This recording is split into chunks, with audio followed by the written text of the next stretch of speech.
Assalomu alaykum. Qadrdonlar. Shu xonadonimizni konditsioner bilan o'rnatib bo'ldik. Hech qanday trubka, kabellar ko'rilmagan, faqat konditsioner o'zi o'rnatilgan. Bundan oldingi videomizda sizlarga bularning montajini ko'rsatib borganmiz, trubka montajini. Bu joydan to'g'ri kelib, pastga tushib, mana shu joydan chiqib ketgan. Konditsioner trubkasi tashlangan. Ikkinchisi.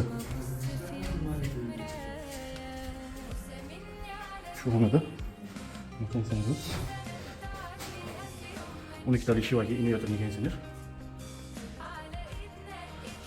Buni trubasi ham skriti montaj bo'lib, chap tomondan chiqib borib, devor bo'ylab ketdi, devor ichida skriti bo'lib tashqariga chiqib ketgan. Bu uchinchi xona. Bunda ham xuddi shunday. Skriti montaj, hech qanday kabel yo'q. Chap tomondan chiqib borib, devordan chiqib ketgan. Tashqi bloklari. Tashqi blok, suvlarning montaji. Tiyaga yo'llanib ketgan, vodiyni tiyaga mana. Bu oshxona deymiz. Ko'rishingiz mumkin. Kimga shunaqa xizmatlarimiz kerak bo'lsa, aloqaga chiqib olasizlar. Ishlaymiz, qilib beramiz.